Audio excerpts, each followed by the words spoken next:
ओम नमः शिवाय। आज आप सुनिए सोमवार व्रत कथा। देवों के देव महादेव बहुत ही भोले माने जाते हैं, इसलिए उनका एक नाम भोलेनाथ भी है।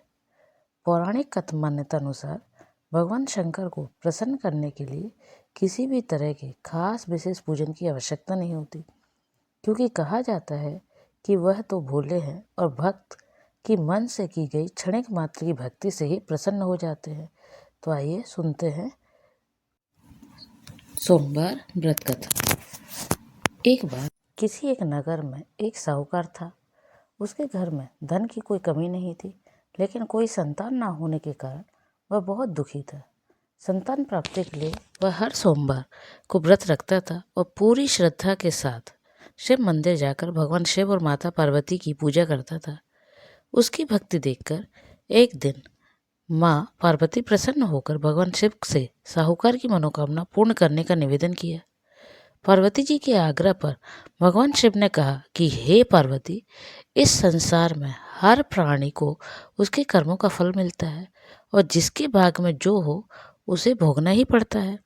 लेकिन पार्वती जी ने साहूकार की भक्ति देखकर उसकी मनोकामना पूर्ण करने की इच्छा व्यक्त की। माता पार्वती के आग्रह पर शिवजी ने साहूकार को पुत्र प्राप्ति का वरदान तो दिया, लेकिन उन्होंने बताया कि यह बालक 12 वर्ष तक ही जीवित रहेगा। माता पार्वती और भगवान शिव की बातचीत को सुनकर साहूकार सुन रहा था, इसलिए उसे बहुत खुशी थी और ना ही दुख। वह पहले ही भांति शिवजी की पूजा करता। कुछ समय के बाद साहूकार की पत्नी ने एक पुत्र को जन्म दिया। जब वह बालक 11 वर्ष का हुआ तो उसे पढ़ने के लिए काशी भेज दिया गया। साहूकार ने पुत्र के मामा को बुलाकर उसे बहुत सारा धन देते हुए कहा कि तुम इस बालक को काशी विद्या प्राप्ति के लिए ले जाओ। तुम लोग रास्ते में यज्ञ कराते जाना और ब्राह्मणों को भोजन दक्षिणा देते हुए जाना। दोनों मामा भांजे इसी तरह यज्ञ कराते हुए और ब्राह्मणों को दक्षिणा देते काशी नगर निकल पड़े। इस दौरान रात में एक नगर पड़ा जहां नगर के राजा की कन्या का विवाह था, लेकिन जिस राजकुमार से उसका विवाह होने वाला था वह एक आंख से काना था। राजकुमार के पिता ने अपने पुत्र के काना होने की बात को छुपाने के लिए सोचा, क्यों ना उसने साहूकार के पुत्र को दूल्हा बनाकर राजकुमारी से विवाह करा दूं। विवाह के बाद इसको धन देकर विदा कर दूंगा और राजकुमारी को अपने नगर ले जाऊंगा।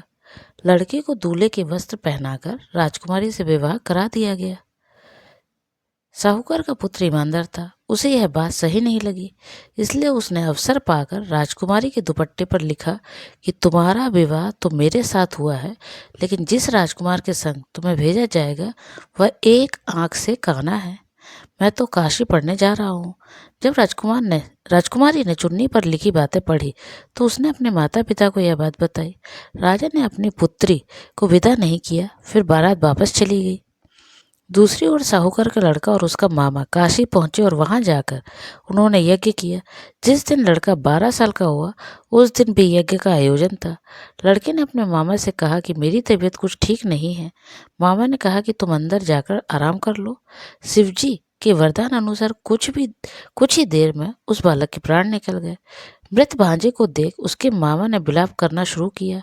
संयोगवश उसी समय शिवजी और माता पार्वती उधर से जा रहे थे। पार्वती माता ने भोलेनाथ से कहा, स्वामी, मुझे इसके रोने के स्वर सहन नहीं हो रहा, आप इस व्यक्ति के कष्ट को अवश्य दूर करें। जब शिवजी मृत बालक के समीप गए तो वह बोले कि यह उसी साहूकार का पुत्र है जिसे मैंने 12 वर्ष की आयु का वरदान दिया था। अब इसकी आयु पूरी हो चुकी है। लेकिन मातृभाव से विभोर माता पार्वती ने कहा कि हे महादेव, आप इस बालक को और आयु देने की कृपा करें, अन्यथा इसके वियोग से इसके माता पिता भी तड़प तड़प कर मर जाएंगे। माता पार्वती के पुनः आग्रह पर भगवान शिव ने उस लड़के को जीवित होने का वरदान दिया। शिवजी की कृपा से वह लड़का जीवित हो गया। शिक्षा पूरी करके लड़का मामा के साथ अपने नगर की ओर वापस चल दिया। दोनों चलते हुए उसी नगर में पहुंचे जहां उसका विवाह हुआ था। उस नगर में भी उन्होंने यज्ञ का आयोजन किया। उस लड़के के ससुर ने उसे पहचान लिया और महल में ले जाकर उसकी खातिरदारी की और अपनी पुत्री को विदा किया। इधर साहूकार और उसकी पत्नी भूखे प्यासे रहकर बेटे की प्रतीक्षा कर रहे थे। उन्होंने प्रण रखा था कि यदि उन्हें अपने बेटे की मृत्यु का समाचार मिला तो वह भी प्राण त्याग देंगे, परंतु अपने बेटे के जीवित होने का समाचार पाकर वह बेहद प्रसन्न हुए। उसी रात भगवान शिव ने साहूकार के स्वप्न में आकर कहा, हे श्रेष्ठी, मैंने तेरे सोमवार के व्रत करने और व्रत कथा सुनने से प्रसन्न होकर तेरे पुत्र को लंबी आयु प्रदान की है। इसी प्रकार जो कोई सोमवार व्रत करता है या कथा सुनता है और पढ़ता है, उसके सभी दुख दूर होते हैं और सभी मनोकामनाएं पूर्ण होती है। जय भोलेनाथ। ओम नमः शिवाय।